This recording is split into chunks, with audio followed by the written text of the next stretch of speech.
son nom soit loué pour ton résumé. Amen. Donc, nous allons avancer. On va intervenir de ce côté. Le frère, la famille du frère Bertrand peut se préparer aussi s'ils ont quelque chose à dire. Après, il y a aussi le frère Israël.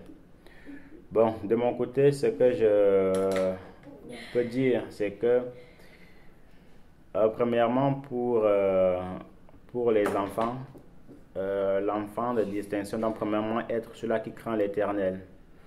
Parce que sans la crainte de l'Éternel, bon, on a envie de dire, ça ne sert pas à grand-chose de vivre, hein, puisque la finalité de l'être humain sur cette terre, c'est d'aller au ciel. Et quelqu'un qui craint l'Éternel, il peut avoir une vie banale dans ce monde et aller au ciel. Et quelqu'un qui ne craint pas l'Éternel peut avoir toutes les bonnes choses, toutes les richesses de ce monde et aller de l'autre côté. Voyez un peu. Donc la crainte de l'Éternel est vraiment primordiale pour tout un chacun, les enfants, les papas, les mamans. Vous voyez, et quand on a la crainte de l'Éternel, il y a beaucoup de choses en fait qui suivent. Il y a la sagesse et l'intelligence, il y a l'obéissance. Hein. Vous voyez, il y a l'obéissance. Et bon, l'enfant de distinction doit aussi, vraiment, c'est un très bel exemple, premièrement aussi, sur ce que le frère Sébastien dit, il peut y avoir 100 voitures de couleur noire, et notre voiture à nous, elle est de couleur jaune. En fait, on peut aussi qualifier un nombre de distinction un intrus. Vous voyez, donc c'est quelqu'un que on se demande pourquoi il est là. C'est quelqu'un en fait qui est complètement différent des autres, parce qu'une voiture jaune sur 100 voitures, on peut dire c'est une voiture intrus, c'est une voiture intrus, vous voyez un peu. Donc c'est une voiture de distinction, c'est une voiture en fait, c'est la seule qu'on remarque, vous voyez, que bon, on comprend pas, il y a que des voitures noires, et, la jaune-ci, elle fait quoi ici, vous voyez un peu. Et une fois de plus, ce n'est pas évident, ce n'est pas facile, ce n'est pas facile d'être un homme de distinction, un enfant de distinction, une femme de distinction, parce que ça demande beaucoup de qualité, ça demande beaucoup d'investissement, ça demande beaucoup d'application dans ce que nous faisons. Par exemple, un homme de distinction, hein, c'est celui-là qui doit être quasiment partout en même temps. Il doit s'occuper de ses enfants, il doit s'occuper de sa femme, il doit s'occuper de lui-même, il doit s'occuper des choses de Dieu, il doit s'occuper de son travail. Une femme de distinction doit s'occuper de son mari, de ses enfants, de la maison. Vraiment, toutes ces choses-là qui ne sont pas du tout évidentes, vous voyez un peu. Et c'est pour ça, justement, c'est de là qu'on reconnaîtra qu'on est un homme, une femme de distinction. Donc, on se distingue, on se met à côté, on se met à part pour vraiment, en fait, se consacrer sur l'essentiel. Vous voyez un peu. Donc, j'insiste vraiment sur ce mot-là, que ce n'est pas évident, mais ce n'est pas parce que ce n'est pas évident qu'on ne peut pas y arriver. Non. Avec la grâce de Dieu et avec un peu d'effort, on y arrive toujours. C'est pour ça qu'on disait aussi que les maris doivent être patients envers leurs femmes. Hein. Si par exemple nos femmes font des choses qui nous déplaisent ou certains comportements, il faut beaucoup plus dialoguer. Pareil aussi pour nos femmes, hein, pour nos sœurs. Si vous voyez votre mari peut-être prendre une mauvaise décision, peut-être mal se comporter, il ne faut pas se dire mais comment est-ce qu'un tel homme responsable peut prendre une telle décision, comment est-ce qu'il peut se comporter de la sorte, il se dit enfant de Dieu. Non. Il faut premièrement se dire que nous restons des humains malgré le fait que nous servons Dieu. Voyez un peu. Malgré le fait que nous servons Dieu, nous sommes des êtres humains et dans l'être humain, il y a des erreurs. Voyez un peu. Donc vraiment que les femmes, que les hommes puissent vraiment être patients. Et dans cette patience-là, l'autre aussi doit faire beaucoup d'efforts pour changer. L'autre aussi doit faire beaucoup d'efforts pour écouter ce que l'autre personne lui dit. Parce que vous savez, le meilleur joueur, hein, c'est le supporter. Lui, il sait toujours où il fallait mettre la passe, à qui il fallait donner. Alors que celui qui est là, celui qui est sur le terrain, lui voit seulement en fait devant lui. Donc en gros, si notre femme attire notre attention, il est important de se dire ok, d'accord, bon, qu'est-ce qu'elle est en train de dire ou qu'est-ce qu'il est en train de dire. Et c'est par là en fait, je pense qu'on deviendra meilleur. Alors que si on continue à foncer tout droit sur notre faute, ça risque de gâcher les choses. Vous voyez, ça risque de gâcher les choses. Donc, une fois de plus, comme on disait, il est très important que la femme et l'homme discutent. Et j'insiste aussi sur cet exemple que j'avais pris. C'est que il faut toujours s'asseoir, demander à l'autre, hein, qu'est-ce que tu penses que je devrais changer dans ma vie, dans ma façon de faire, dans ma façon de marcher? Qu'est-ce que tu penses que je devrais faire? Comment est-ce que je devrais faire pour être meilleur? Ça fait partie en fait de la qualité d'un homme de distinction. Parce que l'homme, c'est l'orgueil. Hein? Qu'est-ce que ma femme m'a dit? Moi, je suis supérieur. Donc voilà, même si j'ai des fautes, même si je commets des fautes, il n'y a pas de problème. Vous voyez un peu? C'est l'orgueil et voilà, il n'est pas question de bras de fer dans le couple. Il n'est pas question de bras de fer dans le couple. Il n'est pas question de force physique dans le couple. Non, non. Celui qui veut faire la force, bon, il y a des clubs il y a des clubs de boxe, hein. Il y a des clubs de boxe, il y a le club de karatéka, il y a le club de kung-fu, il y a le club de MMA. On peut aller faire la force là-bas, vous voyez un peu. Mais malheureusement, quand on ira même s'inscrire, on risque de démissionner au premier combat, puisqu'on verra plus fort que nous. Vous voyez donc, et le but aussi, si on se réunit, c'est pour qu'on y aille au ciel. Vous voyez, c'est pour qu'on y aille au ciel. D'où il est important que l'humilité puisse nous précéder, puisse être notre compagnon de service, la simplicité puisse être notre compagnon de service, ainsi de suite. Ainsi donc, nous ne devons pas oublier cela. Ma soeur, n'oublie pas d'interpeller ton mari que bon, voilà, on est ensemble, ceci, cela. Qu'est-ce que tu penses que je devrais changer dans ma façon de faire? Peut-être il y a des femmes, hein, je ne sais pas, c'est un exemple. Hein, elle fait. Bon, son mari ne dit quasiment rien, elle pense qu'elle fait bien. Alors que son mari dit juste que bon, c'est juste, bon, moi, je n'ai pas envie de me prendre la tête avec toi, je n'ai pas envie de créer d'autres problèmes. Voilà pourquoi je ne dis rien. Ouais. Mais alors que si on s'arrête en temps soit peu pour dire que bon, dis-moi qu'est-ce que je peux faire, vous voyez? Ou même il y a des couples, hein, je sais pas, le mari offre, je sais pas, une fleur à la sœur, il fait qu'offrir les fleurs à la sœur, pensant que lui il fait bien, alors que bon, les fleurs, ça ne dit rien à la sœur, elle prend seulement pour décorer la maison, elle prend seulement pour ne pas déranger son mari, alors que c'est pas forcément ce que la sœur veut. Peut-être elle veut les voyages, peut-être elle veut se balader, vous voyez. Donc, toutes ces choses-là, c'est très important de discuter. Et je prends l'habitude de dire que, vous savez, on ne vit qu'une fois. Hein. On ne vit qu'une fois. Et voilà pourquoi la Bible dit que dans les livres d'Ecclésiaste, jouis avec la femme de ta vie. Vous voyez, donc, réjouis-toi avec la femme de ta vie. Fais tout ce que tu as ton possible, ton vivant, avec la femme de ta vie. Puisque quand tu seras mort au ciel, il n'y a pas de femme, il n'y a pas de mari, il n'y a pas de femme. C'est fini le mariage. Vous voyez? C'est fini le mariage. Le mariage, c'est sur cette terre. Donc, faisons vraiment tout pour rendre ce mariage-là heureux, cette vie de couple-là heureuse, comme ce mois devant le Seigneur. On va dire, ok Seigneur, merci d'avoir créé le mariage. Puisqu'il y a aujourd'hui, j'ai parlé avec une autre personne, une personne qui me disait que, bon, Darrell, comment est-ce que le Seigneur dit que ceux qui trouvent une femme a trouvé le bonheur, car c'est une grâce qu'il obtient de l'Éternel, mais malheureusement, on se rend compte que dans beaucoup de mariages, c'est l'enfer, c'est la cacophonie, c'est une catastrophe. Moi, je seulement dis que, bon, premièrement, tout ce que Dieu fait, et tout ce que Dieu dit est bon. Maintenant, le problème qu'il y a, c'est que c'est l'être humain, c'est l'homme qui vient gâter certaines choses. Vous voyez donc, le mariage, c'est comme une fois de plus, comme une épée, comme un couteau. Ça va dépendre de comment on l'utilise. Comment on vit dans le mariage. Si on veut rendre notre femme la vie difficile, bah, c'est sûr qu'à un moment donné, elle aussi, elle va se braquer. Elle nous rend la vie difficile. Pareil pour l'homme. Vous voyez donc, efforçons-nous vraiment à faire tout notre possible pour se rendre mutuellement heureux. Donc voilà, très important d'avoir ce genre de petites discussions. Qu'est-ce que tu veux que je change? Où sont mes défauts? Où sont mes qualités? Qu'est-ce que je devais faire? Ainsi de suite, ainsi de suite. Une fois de plus, ce n'est pas un moment de guerre. Hein. Ce n'est pas un moment de guerre que c'est le moment que j'attendais le plus pour vraiment en fait, le dénigrer, pour le saboter. Non.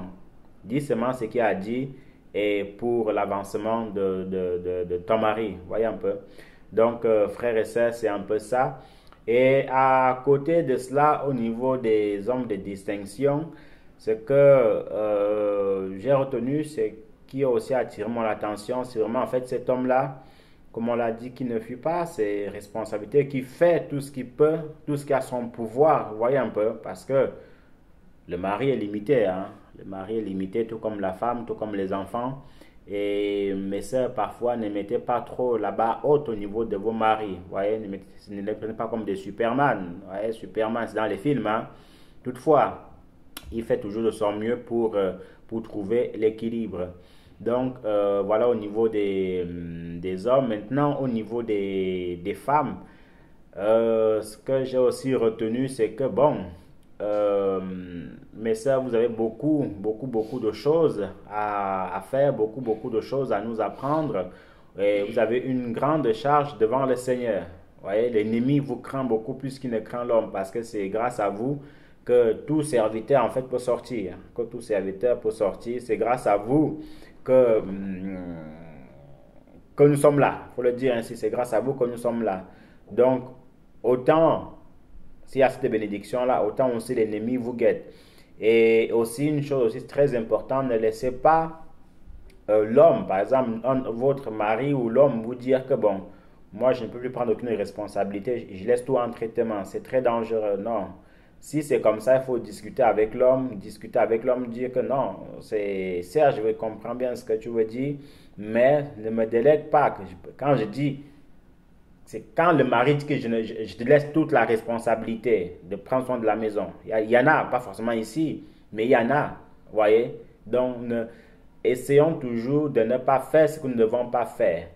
Il y a ce que Dieu dit et ce que les hommes disent. Vous voyez, maintenant, si l'homme, il arrive que l'homme est peut-être handicapé ou il n'arrive pas à remplir certaines choses, là, voilà, par exemple, un mari qui est handicapé ne marchait plus.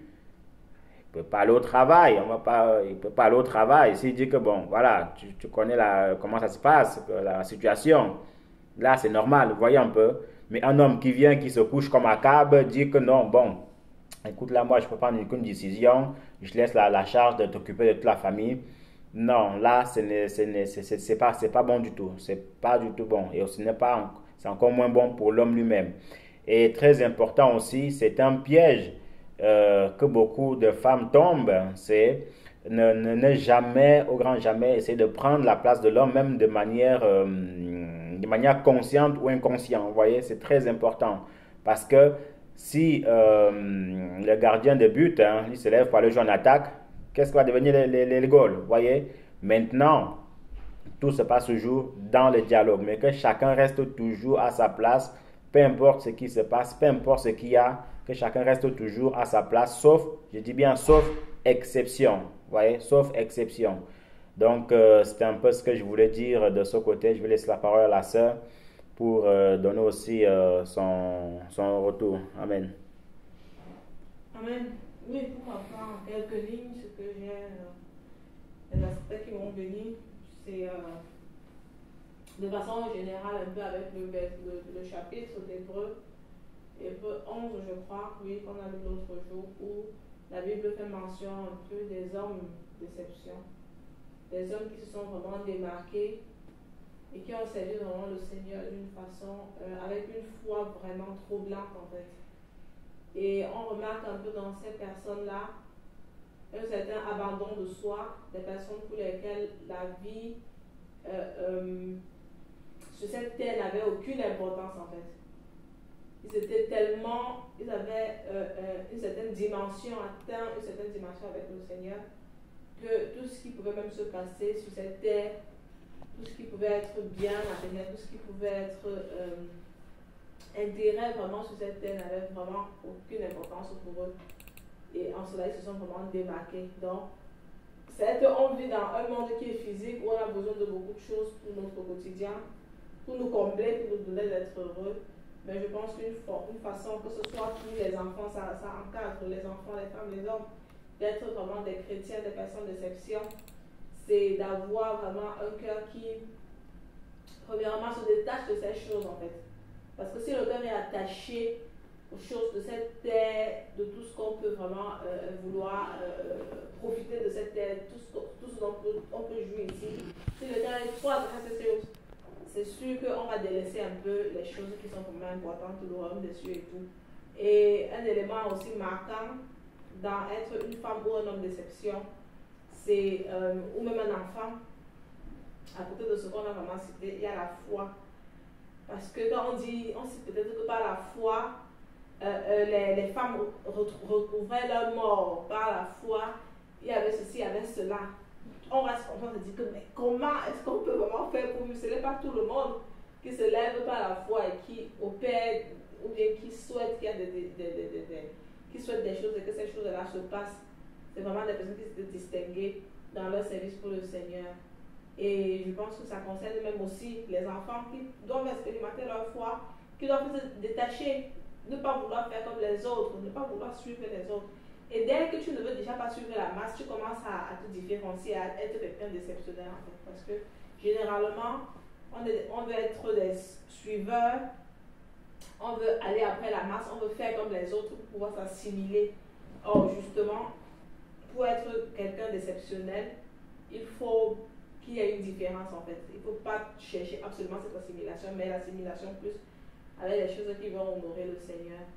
Et ça englobe pour les femmes pareillement. On a parlé un peu des cas, que ce soit au niveau de la crainte du Seigneur, que ce soit au niveau des œuvres qu'on peut faire pour le Seigneur, que ce soit au niveau de ce qu'on doit faire pour celles qui sont mariées dans leur maison, vis-à-vis de leur époux, de leurs enfants, ainsi de suite et tout.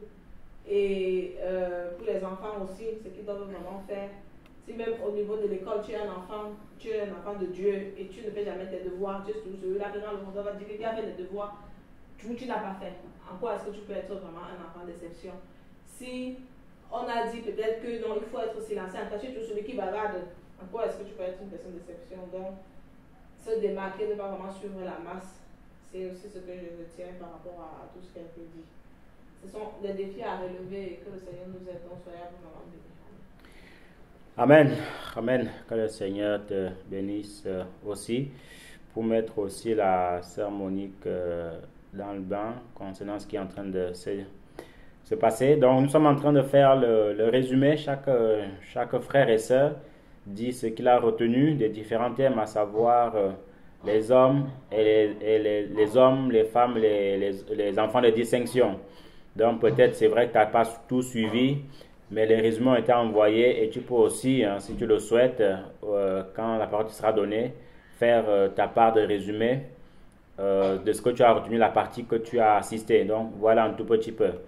Il y a le micro du frère Israël qui est ouvert, donc peut-être tu voulais parler, donner aussi ton résumé, nous t'écoutons.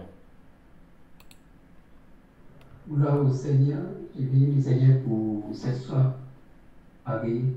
et précisément pour ce thème que le Seigneur nous a donné au cours du début de ce mois, des masses. Il nous a parlé des hommes, des femmes et des enfants des distinction. Et là d'abord, le Seigneur, à travers ces invités, nous a parlé des enfants de distinction. Et je vais me parler sur l'histoire des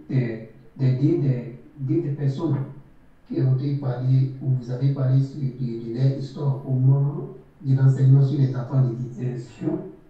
C'était le roi Manassé et le roi Josia. Nous avons dit que Manassé était un roi mauvais qui a déshonoré Dieu. Il a marché contre la volonté de Dieu. Et vers la fin de son règne, il s'est repenti. Et le Seigneur lui a pardonné. Et nous voyons que Josia, à l'âge de 8 ans, il devient roi. Et il a régné 31 ans. Il était scellé pour Dieu, il était contre l'idolâtrie, il a renversé au contraire les idoles et il a été un bon roi qui a honoré Dieu.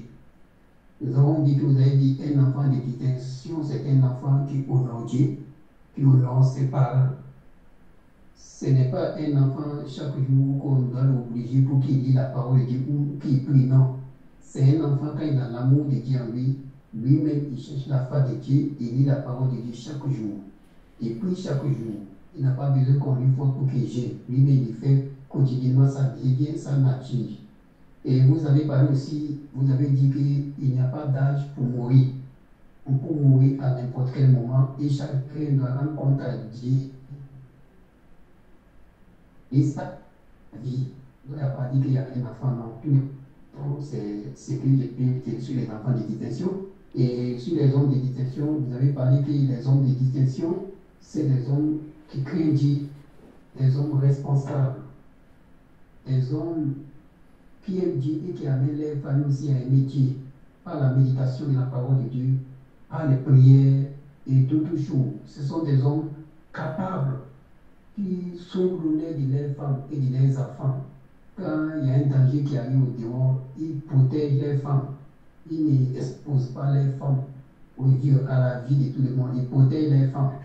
Et c'est ce que j'ai pu retenir sur les hommes de détention. Nous avons vu que les femmes de détention sont des femmes aussi qui marchent selon la parole de Dieu, des femmes soumises non seulement à Dieu, ils sont soumis à leur mari aussi à cause de Dieu. Ils sont des femmes qui cherchent à ressembler comme celle de la Bible. C'est ce que j'ai pu dire. Merci. Amen, amen. Sois abondamment béni pour ton résumé. Que le Seigneur soit loué. Donc le frère Bertrand et la sœur Joël, même, en tout cas, tous ceux qui veulent intervenir de leur côté, du côté de Yaoundé, pourront aussi intervenir tout à l'heure. Et on terminera par la sœur Monique. Maintenant, si je peux juste en vitesse m'attarder sur ce que le frère Israël vient de dire, c'est quelque chose de vraiment ce sont des choses très importantes, hein, avec les personnages qui ont été cités.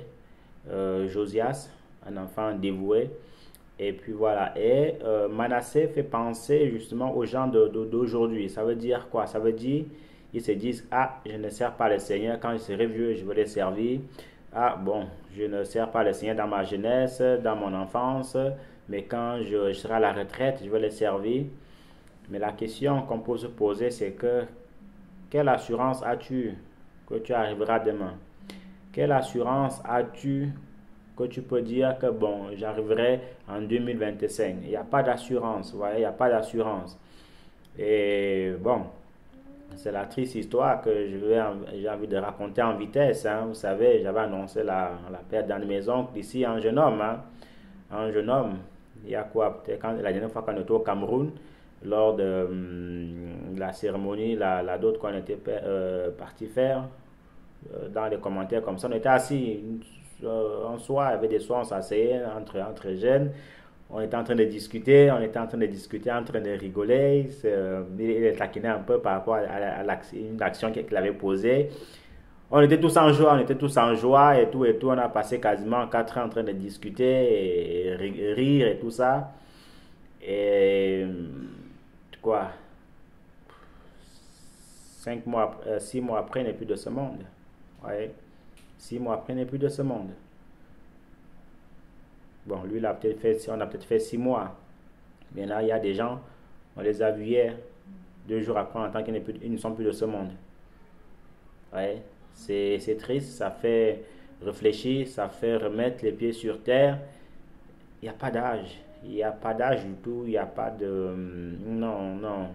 Personne n'a cette information-là. Quand est-ce qu'il va mourir? Personne. Personne n'a cette information-là. Personne, si ce n'est le Seigneur. Donc, de notre vivant, servons le Seigneur, chantons, louons-le, mais par-dessus tout, soyons toujours en règle, parce que soit il revient, soit il nous appelle lui-même. Il y a l'un des deux qui se passe. Voyez un peu.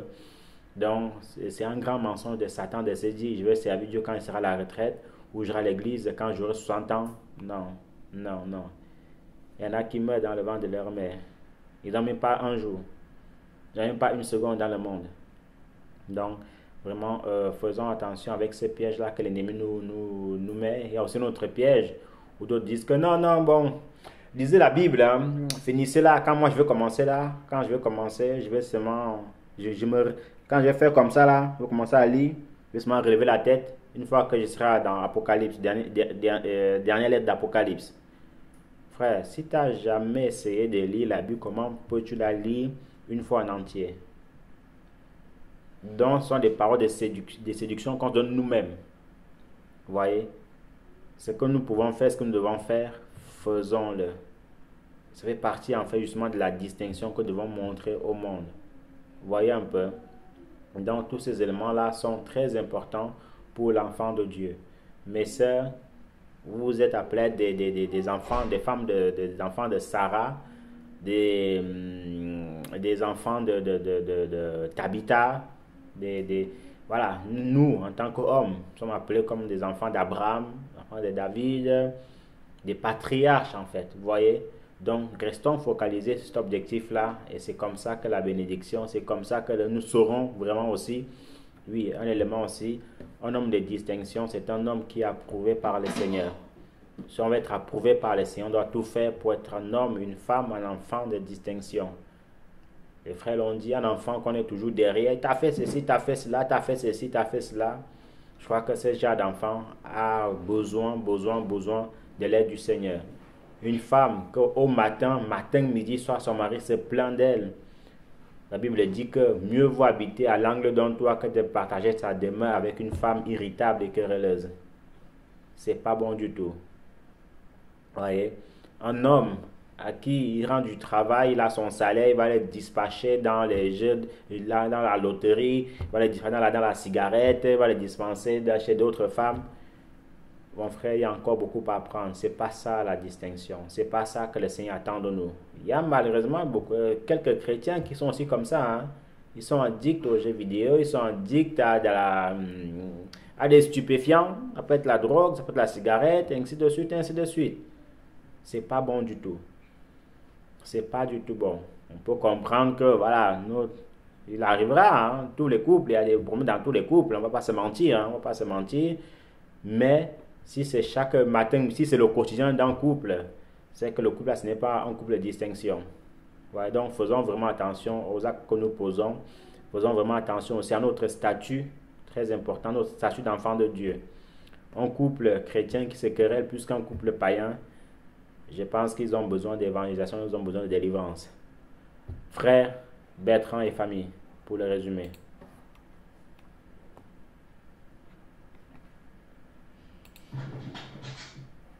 Alors, merci pour tous les sélections et les sélections qui sont intervenues avec toute la contribution.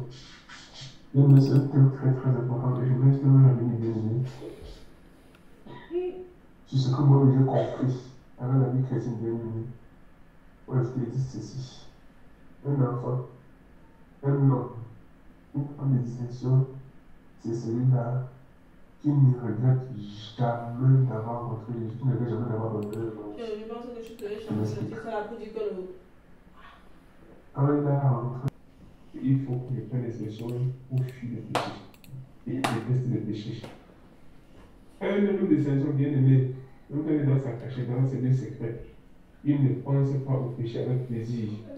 Il ne savoure pas le péché dans son cœur. Il aime le péché, il déteste le bien aimé. Il y a beaucoup d'enfants de Dieu. On est à revenir, on retrouve dans le monde. On trouve que dans le monde, on avait tous les plaisirs. Et dans le Seigneur, on est privé. Il n'est pas encore un enfant de distinction. Il ne l'est pas encore bien, mais ça peut être dur. Mais c'est la vérité, frère. C'est la vérité. Un enfant de distinction bien aimé, un homme de distinction ne s'assoit pas. Il parle du monde dans lequel il vit avec beaucoup de joie. Ah, quand on était dans le monde, il mangeait, il descendait. On faisait ceci. Et ça, c'est de l'abomination encore. On n'en a pas besoin. Donne la gloire à qui? À Satan et à Dieu.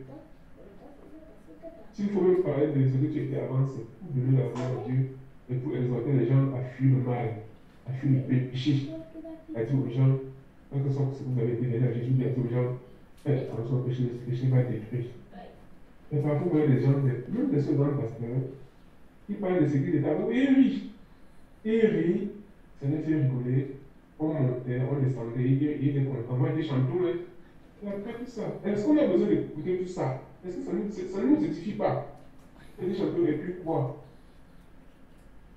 Maintenant, pour chuter bien aimé, un homme de distinction est celui-là qui a compris. Il a compris qu'il doit être honnête envers lui-même, comme le frère Pascal a dit tout à l'heure, Romains 14. Frère, je n'ai pas besoin que quelqu'un me rappelle que moi je suis le mal. J'ai toutes ces formes d'impudicité, d'impureté, même la brutinerie, la légèreté, la négligence. Quand j'ai compris que je rendais compte que tout ce que je savais rendait compte sur moi-même, bien aimé, je n'ai plus besoin qu'on soit derrière moi. Quand je prends par exemple le cas de l'école frère, nous qui sommes des enseignants, même dans la maison, quand un élève a compris, il fréquente peut-être lui-même pas pour faire plaisir à l'enseignant. Quand l'élève a compris, il doit faire ses devoirs. Pas parce qu'il fuit la chicotte, mais parce qu'il doit comprendre. Quand l'élève a compris, bien aimé, il doit tout faire pour acquérir le savoir, parce que c'est pour son intérêt, non l'intérêt du maître, il a beaucoup gagné. On souffre ensuite. Mais par contre, quand l'élève bien aimé, il pense qu'il fait le bon pour fuir la chicotte. Il pense parfois que bon, il fait le coup parce qu'il a peur du maître, bien parce que peut faire plaisir au maître, cet élève n'a encore rien compris faire. Ça veut dire que le jour où le maître ne sera pas là, il ne sera pas plus. Ça veut dire que le jour où le maître ne sera pas content, le maître va l'énerver, bien aimé, il ne fera pas l'école. Et qui sera perdant, c'est l'élève lui-même. Donc, il manque Dieu nous donne bien aimé. Et moi-même, bon, on ne peut pas comprendre tout, c'est bien comprendre, et l'être notre qui comprend bien aimé. Savoir se prendre en charge. Être responsable et conscient de ce qu'on veut, sans qu'on soit derrière moi pour dire, lève-toi et prie, lève-toi et ta parole de Dieu, détache-toi du péché, fuis le mal, fuis la mauvaise compagnie, fuis le raisonnement humain, fuis le péché, fuis la mauvaise compagnie, fuis le mal, fuis tout ce qui peut causer du mal à ton prochain, et non pas de tout ça. Je me d'accord à ce niveau bien aimé, sois béni. Oui, il y a. Ok, allez bien aimé, c'est bon.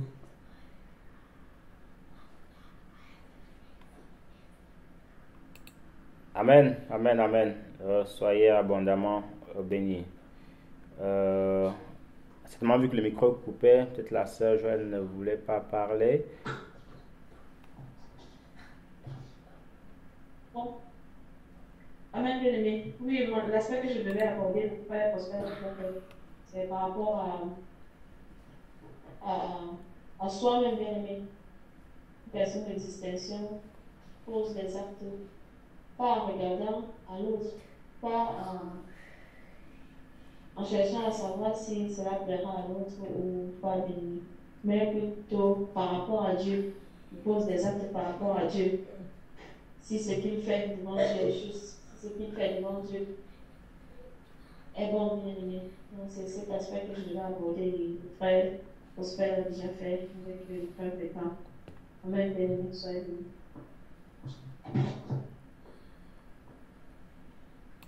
Amen, amen, amen. Soyez abondamment bénis aussi. Sœur Monique. Amen, bonsoir à tous les bébés. Moi, j'ai pas grand chose à dire ou à rajouter parce que alors, déjà, les frères et sœurs, ils ont dit plein de choses de ce que j'ai attrapé depuis 8 heures. Et en plus, j'ai pas participé à 100% à tout et j'ai pas encore eu le temps de bien tout regarder, de bien tout lire. Mais ce que je peux dire, c'est que pour moi, un homme et une femme de distinction, ce que je pourrais dire là-dessus, c'est que c'est l'homme et la femme qui tout simplement cherchent, quoi qu'il arrive, quelles que soient les circonstances, quel que soit ce qui nous arrive, toutes les choses autour de nous, qui cherchent toujours à donner le meilleur de lui, selon Dieu, et à faire le mieux que Dieu demande, c'est-à-dire toujours à tendre vers la volonté de Dieu, quelles que soient les circonstances humaines, je vais dire, mais à tendre vers la volonté de Dieu, puisque c'est Dieu qui connaît toutes choses et c'est lui qui nous guide. Donc un homme et une femme de distinction, c'est un guerrier en fait, c'est un guerrier et une guerrière, puisque la vie est difficile, et faire ce que Dieu nous demande de faire. Dans certains domaines, c'est plutôt simple, on va dire, dans d'autres domaines, c'est plus compliqué. On regarde des gens qui sont autour de nous, qui sont dans le monde, la famille, des fois, les voisins, les collègues, les gens qu'on croise dans la rue, enfin tout un tas de gens qui nous entourent, et donc on ne vit pas seul, on vit dans le monde, même si on n'est pas du monde. Et donc un homme et une femme de distinction, c'est celui qui, quoi qu'il arrive, lutte tous les jours pour faire la volonté de Dieu, quelles que soient les circonstances. Voilà, c'est ce que je pourrais dire. Amen, amen, amen. Que le Seigneur te bénisse abondamment. Dernier, allô, du frère Franck et famille. Oui, l'intervention, c'est simplement, à l'issue de tout ce que nous avons entendu, cet exposé merveilleux, simplement de proposer un sujet de prière, que nous puissions vraiment prier pour chacun d'entre nous, que au niveau de la théorie, c'est-à-dire au niveau de ce qu'il faut faire, très souvent nous sommes au point, peut-être à 75-80% au point. Mais au niveau de la pratique, est-ce que c'est le même pourcentage d'obéissance vis-à-vis du Seigneur? On sait ce qu'il faut faire globalement, mais est-ce que vraiment on le fait comme il le faut? Donc, prions vraiment pour que nous soyons tous des hommes et des femmes et des enfants de distinction. Voilà. Amen. Amen, amen, amen. Soyez abondamment bénis. Donc, on va confier ce sujet de prière si le frère Donald peut prier pour nous, pour que le Seigneur nous aide à être ou à continuer à être des enfants, des femmes et des hommes de distinction pour la gloire du Seigneur. Et que ce qui a été dit ne soit pas seulement la théorie, mais que cette pratique-là en fait puisse être en fait vue et su de tous, premièrement par le Seigneur. Donc, frère Donald, tu as la parole.